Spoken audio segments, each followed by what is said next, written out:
हाय जोहार दोस्तों, welcome to my channel Jharkhand SM ignite, जहां हम करते हैं झारखंड की तैयारी झारखंडी स्टाइल में। आप सभी को पता है कि हम लोग ज्योग्राफी पढ़ रहे थे और ज्योग्राफी में हम लोग कितना वीडियोस कर चुके हैं। ऑलरेडी 6 वीडियोस कर रखे हैं, जिसमें हमने देखा था कि झारखंड को क्यों अलग किया गया था बिहार से, और बिहार से अलग करने के बाद झारखंड के क्या क्या स्टेट सिंबल्स को अडॉप्ट किए गए थे। उसके बाद इसके क्लाइमेट, इसके सॉइल, इसका रिवर्स, कौन रिवर्स कहाँ से ओरिजिन्स होते हैं, कहाँ पे ड्रेन करते हैं, कौन से रिवर्स पे कौन से वाटरफॉल्स है, और कौन कौन से इंपॉर्टेंट लेक है, और कौन कौन से प्रोजेक्ट के तहत कौन कौन से डैम्स बनाए गए थे। ये सब हम लोग लास्ट के 6 लेक्चर्स में देख रखे हैं। जो कोई भी मेरे लेक्चर्स को नहीं देखा है वो प्लीज़ मेरे लेक्चर्स को जाके ज़रूर देखे, क्योंकि वहाँ मैं चीज़ों को बहुत ही आसान तरीके से, बहुत ही ईजी ट्रिक वाइज मैं चीज़ों को याद करवाई हूँ। और हाँ, आप सभी को पता है कि ज्योग्राफी का रिलेवेंस कितना इंपॉर्टेंट है, कितना कितना ज़्यादा रिलेवेंट है जेपीएससी के लिए। जो ज्योग्राफी है वो इकलौता आपके 30 to 32 क्वेश्चंस आपके सिर्फ ज्योग्राफी से रहेंगे जेपीएससी के प्रीलिम्स में। और ये जो इकलौता जो मिनरल्स का टॉपिक है जो आज हम पढ़ने जा रहे हैं, लेक्चर नंबर 7, इसी से सिर्फ आपका 5 से 6 क्वेश्चंस रहेगा। और एक और इंटरेस्टिंग फैक्ट बता देती हूँ, अगर आप मिनरल्स पढ़ लोगे तो इस ये इंडस्ट्री कहाँ कहाँ लोकेटेड ये भी समझ में आ जाएगा। अगर आप ये दोनों टॉपिक कंबाइन करके जाओगे तो 10 से 12 क्वेश्चन आपके यहीं से आ जाएंगे। मतलब कि 33% ऑफ ज्योग्राफी सिर्फ ये 2 लेक्चर से रहेगा। लेकिन इंडस्ट्री का वीडियो वो इकोनॉमिक्स में आता है, तो मैं उसे इकोनॉमिक्स वाले वीडियोज़ में कवर करूंगी। तो चलिए हम देखते हैं, इस टॉपिक से आपको बहुत चीज़ क्लियर हो जाएगी इंडस्ट्रीज के बारे में। और हाँ, पढ़ने के पहले या पढ़ने के बाद एक बार आप टेक्स्ट बुक जरूर रेफर करना, ताकि आपको पता चले कि मैं चीज़ों को सही तरीके से पढ़ रहा हूँ या नहीं पढ़ रहा हूँ, मैं कोई चीज़ें छोड़ तो नहीं रहा हूँ ना। ये ज़रूर जाके आप देखो। और हाँ, बहुत लोग का क्वेरी था कि कौन कौन सा बुक पढ़ना चाहिए मुझे। अगर आप इंग्लिश मीडियम में हो तो कोई भी 2 बुक में से कोई एक बुक को रेफर कर सकते हो, या तो मनीष रंजन या तो प्लेथोरा ऑफ नॉलेज। और हाँ, जो भी इंग्लिश मीडियम के बच्चे हैं, एक बुक आता है प्लेथोरा ऑफ नॉलेज का एमसीक्यू का, वो बुक को जरूर रेफर करें। हर टॉपिक पढ़ने के बाद उसमें एमसीक्यूज होते, वो एमसीक्यू को जरूर सॉल्व करो। और अगर हिंदी मीडियम के स्टूडेंट है तो वो उड़ान पब्लिकेशन का एक बुक आता है, उसे जरूर पढ़ें। ठीक है, तो चलिए हम चलते हैं minerals of Jharkhand. Minerals of Jharkhand, आपको पता है झारखंड जाना ही जाता है अपने मिनरल्स के लिए, क्योंकि पूरे इंडिया का 40% जो है ना, वो मिनरल सिर्फ और सिर्फ झारखंड में पाया जाता है। 40% बहुत बड़ी चीज़ है। तब तो आप बोलोगे कि तब तो झारखंड को बहुत रिच होना चाहिए, लेकिन बहुत सारे ऐसे फैक्टर्स हैं ना कि झारखंड को रिच होने नहीं देता है। वो हम आगे देखेंगे। तो चलिए हम करते हैं start minerals of Jharkhand. Let's get started. देखो, ये दोनों मैप है जो मिनरल्स के बारे में आपका बताएगा कि मिनरल्स कौन कौन सा मिनरल्स कौन कौन से एरिया पे पाए जाते हैं। जैसे ये वाले एरिया पे आपके लाइमस्टोन पाए जाते हैं, कोडरमा वाले सेक्शंस पे आपके माइका पाए जाएंगे, ये वाले एरिया पे आपके आयरन्स पाए जाते हैं, ये वाले एरिया ये जो है आपका कॉपर बेल्ट है। तो ये सारे मैप, ये 2 मैप आपको जितने भी मिनरल्स झारखंड में पाए जाते हैं उसका लोकेशन बताएगा। वो मैं लास्ट में आपको बताऊंगी कि हम लोग जो पढ़ रहे हैं वो मैप पे हम लोग लोकेट कर पा रहे हैं या नहीं कर पा रहे। तो चलिए हम देखते हैं मिनरल्स ऑफ झारखंड। आप सभी को मैं जैसे स्टार्टिंग ऑफ लेक्चर में बताई थी कि मिनरल्स ऑफ झारखंड जो है, झारखंड मिनरल्स के लिए ही जाना जाता है, क्योंकि इंडिया का 40% जो मिनरल्स है वो सिर्फ और सिर्फ झारखंड में पाया जाता है। तो आप समझ रहे हो झारखंड का इंपॉर्टेंस क्या है मिनरल्स में। झारखंड को रूर ऑफ इंडिया बोला जाता है, क्योंकि जो जर्मनी का रूर जो एरिया है ना, वहाँ पे बहुत ज़्यादा मिनरल डिपोजिशन है, जहाँ पे हम लोग कोल, कॉपर ये सब पाते हैं। तो वैसे ही झारखंड इंडिया में जो जगह है वो है झारखंड। ठीक है, इसको हम लोग रत्नागर्भा भी कहते हैं, जिसमें रत्न मतलब जरूरी नहीं है कि प्रीशियस स्टोन्स को ही रत्न बोलते, इंपॉर्टेंट मिनरल्स को भी रत्न बोलते। तो झारखंड को रत्नगर्भा बोलते क्योंकि यहाँ पे most of the important minerals यही पाए जाते हैं। अब देखो, कुछ चीजें अगर मैं बता दूं कि झारखंड का जो नॉन टैक्स रेवेन्यू है ना, जो झारखंड गवर्नमेंट जो नॉन टैक्स के अंदर जो आता है, उसमें से 70 to 80% जो रेवेन्यू है ना, वो सिर्फ और सिर्फ इकलौता मिनरल से आता है, खनिज से आता है। ठीक है, उसके बाद अगर हम लोग देखें, कुछ कुछ ऐसे मिनरल्स हैं ना जो सिर्फ और सिर्फ झारखंड में पाए जाते हैं। जैसे कि एक ट्रिक हम लोग याद करते हैं, कप, सी से कोकिंग कोल, यू से यूरेनियम, पी से पायरेट। ये मैं बता रही हूँ, ये बहुत एग्जाम है, अगर आप प्रीवियस ईयर क्वेश्चन पेपर करोगे तो इससे एक क्वेश्चन पक्का मिलेगा कि आप बताओ कि सबसे ज्यादा कोकिंग कोल कहाँ पाया जाता है और कौन ऐसा मिनरल्स है जो सिर्फ और सिर्फ झारखंड में पाया जाता है। तो ये है एग्जाम पॉइंट ऑफ व्यू से बहुत इंपॉर्टेंट। उसके बाद रैंक 1, सबसे ज्यादा मिनरल्स कहाँ पे पाया जाता है झारखंड में, जो सबसे ज्यादा मिनरल्स है जिसका रैंक 1 है, वो कौन कौन सा मिनरल्स है। तो माइका है, उसके बाद काइनाइट है, उसके बाद कोल है, उसके बाद कॉपर है। ठीक है, ये प्रोडक्शन के हिसाब से माइका बहुत ज़्यादा है, ठीक है। उसके बाद देखो, जो झारखंड में जितने भी मिनरल्स है ना, उसको उसका टेक केयर करना, उस कैसे उसका अगर कोई एक्सप्लॉइटेट कर रहा है या फिर कुछ भी कर रहा है उसको कौन देखता है, तो JSMDCC, इसका मतलब क्या है, Jharkhand state minerals development corporation limited, CL है ये, ठीक है। अब देखो हम लोग मिनरल्स में जो सबसे ज़्यादा हमारे जो झारखंड में पाया जाता है वो है कोल।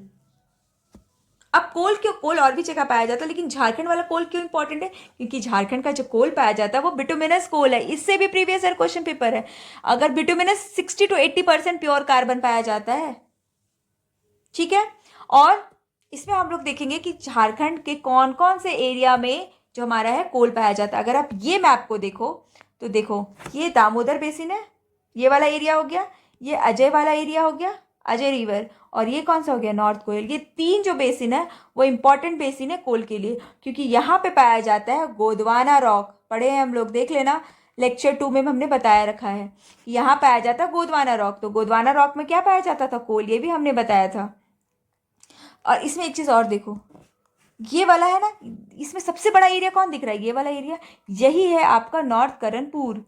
अगर आप प्रीवियस ईयर क्वेश्चन, मतलब प्रीवियस ईयर क्या 11 to 13 JPSC देखोगे तो नॉर्थ करणपुर से एक क्वेश्चन आया हुआ है कि सबसे लार्जेस्ट एरिया कौन सा है कोल का, तो वो नॉर्थ करणपुर है। और झरिया बोलोगे तो झरिया क्या है, झरिया सबसे बड़ा माइंस है जिसमें बहुत ज़्यादा माइनिंग की जा रही है, प्रोडक्शन वाइज से झरिया इंपॉर्टेंट है।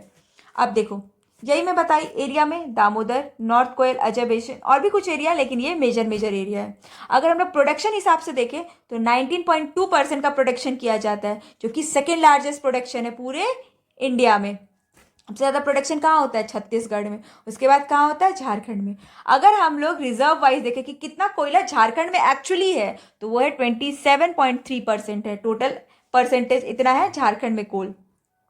अब देखो इसके माइनिंग, जो इंपॉर्टेंट माइंस है, इससे भी क्वेश्चन पूछा जाता है। जैसे झरिया मैक्सिमम प्रोडक्शन होता है, ये माइंस में मैक्सिमम प्रोडक्शन है।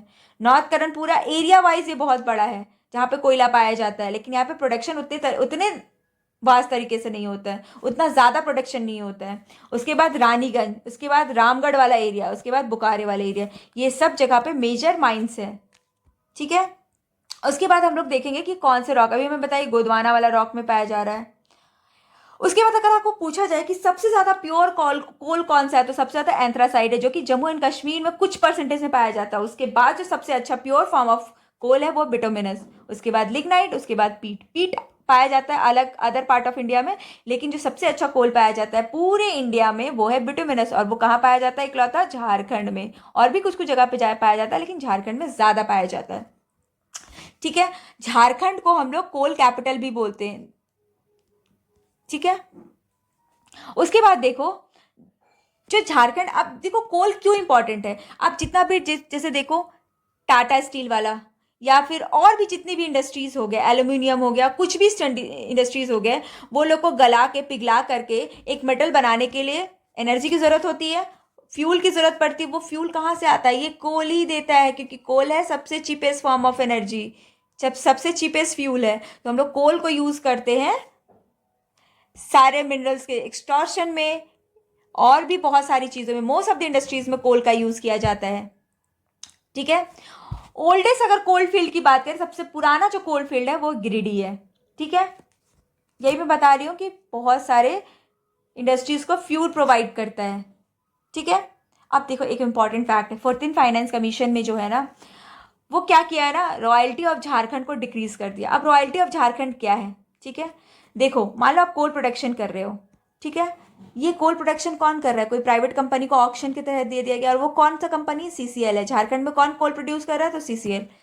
ये मोस्टली अपने प्रॉफिट ओरिएंटेशन के लिए इसको यूज करेगा, ये अपना शेयर रखेगा और कुछ शेयर जो है वो सेंट्रल गवर्नमेंट को दे देगा। लेकिन जितना प्रोडक्शन हो रहा है ना, उसका कुछ परसेंट, कुछ रॉयल्टी फीस चार्ज होता है, 2 से 3% रॉयल्टी फी होता है, वो स्टेट गवर्नमेंट को मिलता है। तो आप समझ रहे हो, सिर्फ 2 से 3%, 100 में से सिर्फ 2 से 3% जो फंड है कोल का, वो झारखंड में यूज मिल हो रहा है और झारखंड के गवर्नमेंट को मिल रहा है। बाकी सब जो आपके 97% है वो कौन यूज कर रहा है, CCL कर रहा है, और कौन कर रहा है, सेंट्रल गवर्नमेंट के पास जा रहा है। तो समझ रहे हो झारखंड का कंडीशन क्यों, तो इसीलिए कहा जाता है कि झारखंड के पास मिनरल्स है लेकिन फिर भी झारखंड डेवलप नहीं है। Reason is that only. और भी बहुत सारी चीज़ें, जैसे इलीगल माइनिंग हो रहा है, माफिया लोग हैं जो बीच में ही कोयला को अपने इलीगल तरीके से उसे चुरा लेते हैं, उसे अपने मतलब बहुत कम दामों में बेचते हैं। और भी ये तरीका, कोल का शॉर्टेज लेके आ जाते हैं, बोलते कोल ही नहीं है। एक चीज़ और बताओ क्या है, एक फैक्ट मैं बताती हूँ। जैसे मान लो कि आपका झारखंड है, यहाँ पे कोल अगर 40 रुपये बिक रहा है ना, तो ये आप गुजरात भी चले जाओ ना, तो गुजरात में भी 40 रुपये में मिल रहा है। लेकिन बाकी सब मिनरल्स देखते हो, अगर आप कोकोनट वाटर देख रहे हो तो आप केरला साइड जाओगे तो कोकोनट वाटर सस्ता मिलेगा, लेकिन आप झारखंड आओगे ना तो कोकोनट वाटर महंगा होता है। लेकिन ये चीज़ कोल के साथ नहीं है, ये यही प्रोड्यूस हो रहा है लेकिन यहाँ पे भी वही दाम में बिक रहा है जो आप गुजरात में। तो इंडस्ट्री यहाँ क्यों लगाना चाहेगा भाई? इंडस्ट्री चाहेगा ना, इंडस्ट्री प्रॉफिट कब कमाना चाहता है कि जहाँ पे उसको रॉ मटेरियल चीप मिल रहा है, तो उसको रॉ मटेरियल सेम गुजरात में भी मिल रहा है, तो वो झारखंड में इंडस्ट्री क्यों लगाएगा? तो यही कारण है झारखंड के आगे नहीं बढ़ने का, क्योंकि बहुत सारी चीज़ें ना झारखंड को रिस्ट्रिक्ट कर देती है। अब देखो सेकेंड जो है आयरन, आयरन भी बहुत पाया जाता है झारखंड में। तो आयरन के बारे में हम लोग देखो, ये जो है ना आपका, ये झारखंड है, ये झारखंड है। तो ये जो आपका सिंहभूम वाला एरिया है ना, जो सारंडा वाला एरिया, यहाँ पे आपका आयरन बहुत ज़्यादा पाया जाता है, ये आपका आयरन हब होता है। ठीक है, तो इसका एरिया क्या क्या है, सिंहभूम हो गया, सरायकेला खरसावां हो गया, पलामू वाले कुछ क्षेत्र में पाए जाते हैं। देखो आयरन के 4 तरह के टाइप होते हैं, एक हेमेटाइट, एक मैग्नेटाइट, एक सीडराइट और एक इलेमेनाइट। तो इसमें जो सबसे प्योर फॉर्म होता है ना वो हेमेटाइट होता है, और यही हेमेटाइट आयरन है ना, ये हमारे सिंहभूम वाले एरिया में पाया जाता है। 99% जो झारखंड में आयरन पाया जाता है ना वो हेमेटाइट है, और जो 1% जो है वो है मैग्नेटाइट, और ये कहाँ पाया जाता है? पलामू वाले क्षेत्र में पाया जाता है। ठीक है, अब देखो, अब रिजर्व की बात करें तो झारखंड में जो है वो 26% रिजर्व है, जो कि सेकेंड लार्जेस्ट रिजर्व है पूरे इंडिया में। और इसका प्रोडक्शन वाइज देखें तो ये रैंक 3 आता है आयरन प्रोडक्शन में। सबसे ज़्यादा कौन प्रोड्यूस कर रहा है? तो Orissa, then Chhattisgarh and then Jharkhand. तो रिजर्व के मामले में सेकेंड लार्जेस्ट है और प्रोडक्शन के मामले में थर्ड लार्जेस्ट है।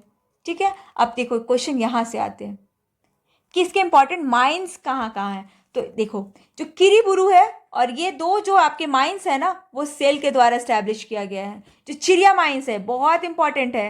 क्यों इंपॉर्टेंट है? क्योंकि high grade of ore deposit यहाँ पाया जाता है और सबसे लार्जेस्ट है।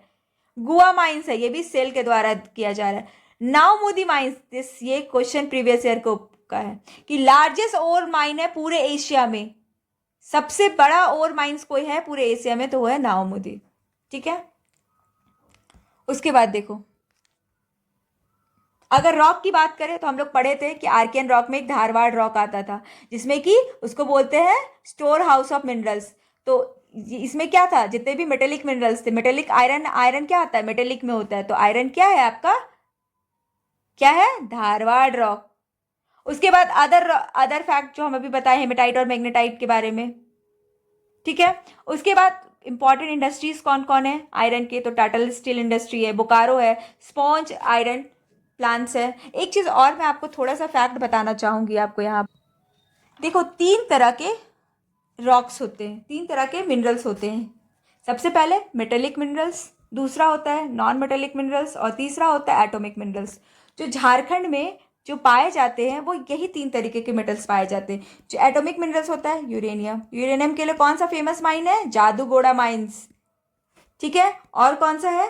थोरियम, और कौन सा है? इलेमेनाइट। ठीक है, उसके बाद फिर मेटेलिक मिनरल्स में क्या क्या आ गया? आयरन ओर आ गया, मैग्नीज आ गया, क्रोमाइट आ गया, कॉपर आ गया, टंगस्टन आ गया, गोल्ड आ गया, सिल्वर आ गया, टिन आ गया, जिंक आ गया। और नॉन मेटेलिक मिनरल्स में क्या आ गया? Coal, mica, graphite, asbestos, china clay, limestone. ये 3 कैटेगरी ऑफ मिनरल्स पाए जाते हैं। Metallic, non metallic, atomic. Metallic जो मेटल का होता है, नॉन मेटेलिक जो मेटल जिसमें मेटल्स नहीं होते, आयरन कंटेंट नहीं होता है, और एटॉमिक जो कि न्यूक्लियर एटम्स होते हैं। ये 3 तरह के कैटेगराइजेशन है। ठीक है, तो इससे भी क्वेश्चंस आते हैं, इसलिए मैं ये डिवीजन बता दी। इसके बाद हम लोग कॉपर पे आते हैं। देखो ये जो आपका एरिया है ना, मतलब अगर हम लोग झारखंड देखेंगे तो ये वाला जो एरिया है यहाँ पे आपका है कॉपर बेल्ट। ठीक है। और यहाँ पे आपका मौसाबनी जो इंपॉर्टेंट कॉपर माइंस है, ठीक है। ये कौन से एरिया में पाया जाता है अभी बताइए, सिंहभूम वाले एरिया में। और कुछ कुछ जगह पाया जाता है स्मॉल एरिया जैसे हजारीबाग, पलामू और रांची। अब पूछो कि कितना ज़्यादा रिजर्व है झारखंड में, तो ये टोटल आपका 18.48% है। कितना है? 18.48% क्या है? रिजर्व है। तो रिजर्व के मामले में ये थर्ड है, लेकिन अगर प्रोडक्शन की बात करें तो भाई ये नंबर 1 पे है। हम लोग स्टार्टिंग में पढ़े थे ना, रैंक 1 पे कौन है प्रोडक्शन के हिसाब से, तो कॉपर है। ठीक है। उसके बाद अगर माइंस की हम लोग बात करें तो देखो ये इंपॉर्टेंट माइंस है। मूसा बनी अभी मैं बताई, एक राखा माइंस हो गया। जो मूसा बनी माइंस है ना, वो अभी टेम्परली क्लोज कर दिया गया है, क्योंकि बहुत मिनरल्स एग्जॉस्ट हो जा रहे थे, तो इसलिए क्लोज कर दिया गया। और यही धोबनी हो गया, फिर आपका सुरदा हो गया, ये सारे आपके माइंस हैं कॉपर्स के। ठीक है। और भी कुछ फैक्ट्स है, जो कि जो कॉपर बेल्ट है ना आपका ये वाला, यहाँ पे और भी मिनरल्स पाया जाता है। अभी मैं बताई ना, जादूगोड़ा माइंस, ये सब जो यूरेनियम, काइनाइट्स, ये सब यहीं पे पाया जाता है। ठीक है। उसके बाद अगर इंडस्ट्री की बात करें तो HCL, घाटशिला स्मेल्टर्स, ये सब यहाँ पे कॉपर के इंडस्ट्रीज हैं। ठीक है। Hindustan copper limited. उसके बाद हम लोग देखते हैं बॉक्साइट। बॉक्साइट भी इंपॉर्टेंट मिनरल्स हैं। ये बॉक्साइट किसके एक्सट्रैक्शन में मदद करता है, तो एल्यूमिनियम के। जो बॉक्साइट झारखंड में पाया जाता है ना, वो हाई ग्रेड बॉक्साइट है, जिसमें कि 50 to 55% एल्यूमिनियम का कंटेंट होता है। जो बॉक्साइट ओर है ना, उसमें 50 to 55% जो है आपके एल्यूमिनियम पाए जाते हैं, तो ये अच्छा ओर है। ठीक है। ये कौन से एरिया में पाया जाता है, फिर हम लोग देखे थे ना, ये झारखंड वाला एरिया है, यहाँ पे पट क्षेत्र होते थे, तो ये वाले एरिया में पाया जाता है। और कुछ राजमहल वाले एरिया में पाया जाता है। ठीक है। ये वाला एरिया में कौन कौन आ गया, लोहरदगा, लातेहार, गुमला, ये सारे एरियाज हैं। अगर हम लोग प्रोडक्शन वाइज देखें तो ये 6%, और रिजर्व वाइज देखें तो 4.20% है। इसमें इंपॉर्टेंट माइंस कौन कौन हो गया, तो Bagru mines. Bagru mines again important है। ठीक है। फिर बंजारी हो गया, दूधा हो गया, ये सारे आपके इंपॉर्टेंट माइंस है, किसके, बॉक्साइट्स के। ठीक है। और भी कुछ इंपॉर्टेंट फैक्ट्स है कि मैं अभी बताई कि एल्यूमिनियम एक्सट्रैक्शन के लिए रॉ मटेरियल का, एज अ रॉ मटेरियल काम करता है। फिर बगरू हिल्स के बारे में बताइए, फेमस फॉर है बॉक्साइट माइंस के लिए। फिर हिंडाल्को जो है ना, वो सस्पेंड कर दिया था अपने ऑपरेशंस को। क्यों? बिकॉज माइंस खत्म हो रहे थे, माइंस का इलीगल ये किया जा रहा था। मैं बताइए 50 to 55% एल्यूमिनियम कंटेंट है जो झारखंड के बॉक्साइट है उसमें। ठीक है। बॉक्साइट स्मेल्टिंग प्लांट है कहाँ पे, मूरी में। और बॉक्साइट को एक्सट्रैक्शन कौन करता है, तो हिंडाल्को करता है। हिंडाल्को कंपनी है जो झारखंड में बॉक्साइट का माइनिंग करता है। उसके बाद फिर आपका इंपॉर्टेंट है माइका। माइका, झारखंड को माइका का कैपिटल बोला जाता है। कोडरमा को माइका का कैपिटल बोला जाता है पूरे झारखंड का। कोडरमा में पाया जाता है ये वाला एरिया। अगर आप ये झारखंड बनाओगे तो ये वाले एरिया में आपका क्या पाया जाता है, माइका पाया जाता है। इसमें कोडरमा हो गया, तिलैया हो गया, गिरिडीह हो गया, और भी कुछ कुछ एरिया से धनबाद, रांची, ये सब एरिया में आपके 60 to 65% जो है वो माइका सिर्फ और सिर्फ झारखंड में पाया जाता है, जो कि फर्स्ट है, फर्स्ट इन प्रोडक्शन है। बहुत ज़्यादा प्रोडक्ट किया जाता है, प्रोड्यूस किया जाता है माइका को। माइंस देखे तो कोडरमा, डोमचांच, फिर आपका इसमें इंपॉर्टेंट हो गया चक्री, तीसरी, ये सब सब आपका इंपॉर्टेंट माइंस है। अब इंडिया जो है वो यूएस को एक्सपोर्ट करता है, क्या, माइका को। क्यों? क्योंकि माइका जो है वो फेशियल प्रोडक्ट, आपके ब्यूटी प्रोडक्ट जो लड़कियां लगाती है ना, लिपस्टिक वगैरह, और मेकअप में वो लगा ली, क्या बोलते हैं उसको, फाउंडेशंस वगैरह, तो इस सब में यूज किया जाता है, कॉस्मेटिक में यूज किया जाता है माइका को। माइका को रूबी बोला जाता है, रूबी माइका। जो झारखंड का माइका है ना, वो मोस्टली सीट माइका, जो कि अच्छा माइका होता है। इसको मुस्को वाइट भी बोला जाता है। ठीक है। Makeup, skin care, paint, cosmetic, thermal insulator, ये सब में यूज किया जाता है। ठीक है। इसके बाद यूरेनियम। यूरेनियम से क्या याद आता है, जादूगोड़ा माइंस है। जादूगोड़ा का एक वीडियो होगा यूट्यूब में, जो जादूगोड़ा के कंडीशन को दिखाता है कि जादूगोड़ा में माइंस पूरे इंडिया को सप्लाई करता है यूरेनियम। यहाँ न्यूक्लियर वेपन सब यहीं के ये से सप्लाई मतलब बनाया जाता है, लेकिन फिर भी ना उसका प्रॉपर डिस्प्लेसमेंट किया गया। वहाँ पे हर एक बच्चे लोग, हर मतलब मोस्टली बच्चे लोग डिसेबल्स हैं, किसी के हाथ नहीं, किसी के पैर नहीं, क्योंकि एटॉमिक का इन्फ्लुएंस बहुत खराब रहा है। आप जापान का वो देखना, हिरोशिमा और नागासाकी वाला जो ब्लास्ट, जो ड्रॉप किया गया था, अमेरिका जो ड्रॉप किया था World War II में, तो एटॉमिक का इन्फ्लुएंस बहुत खराब है। आज हर एक कंट्री न्यूक्लियर पावर बनना चाहता है। ईरान क्यों लड़ रहा है भाई? ये भी न्यूक्लियर पावर बनना चाह रहा है, लेकिन उसको बनने नहीं दिया जा रहा है। तो ये सारे रीजंस हैं। यूरेनियम बहुत इंपॉर्टेंट है, हर कोई चाहता है कि उनके पास यूरेनियम हो, क्योंकि यूरेनियम ही वर्ल्ड में आपको सुपर पावर बनाता है। आज सुपर पावर किसको बोला जाता है? जिसके पास ज्यादा से ज्यादा एटॉमिक वेपन्स है, आपके पास ज्यादा ज्यादा ये क्या बोलती हूँ इसको, आर्म्स एंड इक्विपमेंट्स, वही उसी को स्ट्रॉन्ग सबसे सुपर पावर माना जा रहा है। न्यूक्लियर वॉर छिड़ गया इसी कारण से। उसके बाद प्लेसेस कहाँ कहाँ पाए जाते हैं? घाटशिला, काके डुमरी, नवा पहाड़, ये वाला भी इंपॉर्टेंट है, बहुत इंपॉर्टेंट है। ठीक है। जादूगोड़ा माइंस कॉमर्शियली कब स्टार्ट हुआ था? 1968, बहुत इंपॉर्टेंट है। ये सारे और इंपॉर्टेंट जो आपके माइंस हैं। ठीक है। इस सिंहभूम में जो है ना, वहीं पे जादूगोड़ा है। अभी मैं बताइए ना, ये वाला कॉपर बेल्ट है, तो यहीं पे जादूगोड़ा है, माइंस। ठीक है। सबसे ज्यादा जो झारखंड में रिजर्व पाया जाता है, और लेकिन प्रोडक्शन वाइज देखें तो आंध्र प्रदेश में ज्यादा प्रोडक्शन होता है कंपेयर टू झारखंड। ठीक है। अब प्राइम कोकिंग कोल, ये भी ओनली झारखंड में पाया जाता है। इसको किस में यूज किया जाता है? स्टील मेकिंग में, इंडस्ट्री पर्पस में। ये सिर्फ और सिर्फ झारखंड प्रोड्यूस करता है, भी मैं बताई। ठीक है। अब ये दिखाया गया कि कितने टाइप, मीडियम टाइप कितने पाए जाते हैं, सेमी मीडियम टाइप कितने हैं, नॉन मीडियम टाइप कितने हैं। सबसे इंपॉर्टेंट माइंस जो कोकिंग कोल का है वो झरिया है। अब देखो ये बाकी सब मिनरल्स है। ये मिनरल्स को मैं इसीलिए डिटेल में नहीं बताया क्योंकि इसमें आपको कुछ कुछ ही पॉइंट्स याद करने, सारे नहीं याद करने। मैग्नीज धारवाड़ रॉक, अभी बताए थे ना, मोस्टली जो मेटेलिक मिनरल्स है वो कहाँ से आया? धारवाड़ रॉक से था। ये कहाँ कहाँ पाया जाता है? अब देखो, ये जहाँ पे आयरन वगैरह पाया गया है, south east part of in state, जो सिंहभूम वाला एरिया है, वेस्ट सिंहभूम, धनबाद, हजारीबाग, ये सब जगह पे पाया जाता है। और मैग्नीज की बात करें तो आयरन से रिलेटेड माइंस इसके भी होंगे, जैसे कि गुआ, नावमुंदी, जामदा, चाईबासा, ये सारे एरिया में पाए जाते हैं। इसका यूज कहाँ कहाँ होता है? तो स्टील प्रोडक्शन में होता है, बैटरीज में होता है, और केमिकल इंडस्ट्रीज में होता है। फिर काइनाइट ओनली झारखंड में पाया जाता है।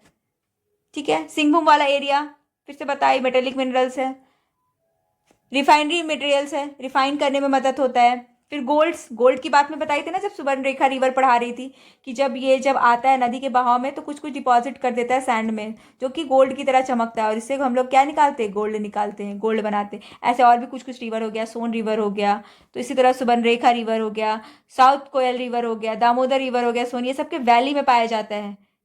ठीक है। एक कुंदेर कोचा गोल्ड माइंस है, जो कि ईस्ट सिंहभूम में, यहाँ पे गोल्ड की माइनिंग की जाती है। क्या है? कुंदेर कोचा। सिल्वर 5% है पूरा झारखंड का, जो है पूरे इंडिया में 5% जो सिल्वर है वो झारखंड में पाया जाता है। ठीक है। इसको किस गोल्ड का यूज आपको पता ही क्या क्या में यूज होता है। सिर्फ पहनने के लिए यूज नहीं होता है, इसको मेडिसिन के तरीके से भी यूज किया जाता है, या फिर एरोस्पेस में भी यूज किया जाता है। फिर क्रोमाइट सेकेंड लार्जेस्ट प्रोडक्शन है झारखंड में। कहाँ? वेस्ट सिंहभूम और सरायकेला खरसावां में पाया जाता है, जैसे ये वाला area, west Singhbhum and Seraikela Kharsawan में। ठीक है। इसके इंपॉर्टेंट माइंस ये है। इसको क्रोमाइट का यूज किस में होता है? स्टेनलेस स्टील का जो बॉटल कहते हैं ना, हॉट वाटर हॉट ही रहता है, कोल्ड वाटर कोल्ड ही रहता है, तो वो सब में। लाइमस्टोन कहाँ पाया जाता है? ऊपर वाला एरिया में, पलामू वाले एरिया में, रांची, कुछ कुछ और भी पार्ट्स में पाया जाता है। इसको सीमेंट्स वगैरह, सीमेंट फैक्ट्री में यूज किया जाता है। फिर डोलोमाइट्स वगैरह हो गया, डोलोमाइट पलामू वाले एरिया में पाया जाता है। फिर आपका डोलोमाइट का यूज कैसे होता है? लीड पेपर वगैरह बनाने में मदद होता है। फिर इलेमेनाइट हो गया, ये आपका क्या है? न्यूक्लियर एनर्जी वाला है। टिटेनियम के यूज में, उसको एक्सट्रैक्शन में यूज किया जाता है, जो कि न्यूक्लियर पावर में यूज होता है। उसके बाद टंगस्टन वेनेडियम, टंगस्टन किस में? बल्ब में लगता है। ठीक है। वेनेडियम बैटरी वगैरह में यूज होता है। पायराइट जो हो गया, इसका इंपॉर्टेंट माइंस कौन है? मूसाबनी है। ठीक है। ग्रेफाइट पेंसिल वगैरह के लिए यूज किया जाता है, बैटरी में यूज किया जाता है। ग्रेफाइट कहाँ पाया जाता है? पलामू वाले एरिया में, ऊपर वाले एरिया में। फिर फायर क्ले दामोदर बेसिन वगैरह में पाया जाता है। किस लिए इंपॉर्टेंट है? तो स्टील फर्नेस वगैरह के लिए इंपॉर्टेंट है। थोरियम लांची प्लेचो में पाया जाता है। चाइना क्ले ये सब जगह पे पाया जाता है। क्वार्ट्ज सिलिका ऊपर में पाया जाता है, और जहाँ जहाँ रिवर्स है वहाँ पाया जाता है। तो ऐसे करके आपके सारे मिनरल्स कवर हो गए। और देखो, आप एक बार पढ़ लोगे ना, देखना आप प्रीवियस ईयर क्वेश्चन पेपर लगा के, ये वाले वीडियो करने के बाद आप जाओ और जितने भी जीपीएससी के प्रीवियस ईयर क्वेश्चंस हैं वो मिनरल्स के लगा के आओ, देखना आपके सारे क्वेश्चन सॉल्व हो जाएंगे। शायद ही एक दो क्वेश्चन ना हो, लेकिन मोस्ट ऑफ द क्वेश्चन मैं गारंटी करती हूँ कि 90 to 95 क्वेश्चन आप सॉल्व कर लोगे सिर्फ ये वीडियो से। और हाँ, अगर आपको मेरे पढ़ाने का तरीका अच्छा लग रहा है तो please do like share and subscribe, ताकि वो सभी लोग जो जीपीएससी की तैयारी करना चाह रहे हैं, just because of lack of resources, पैसे की कमी होने के कारण, अच्छे मेंटोर की कमी के कारण वो जीपीएससी की तैयारी शुरू नहीं कर पा रहे हैं, प्लीज़ ज़्यादा से ज़्यादा लाइक शेयर और सब्सक्राइब कीजिए। तब तक के लिए बाय, जोहार, मिलते हैं अगले वीडियो में।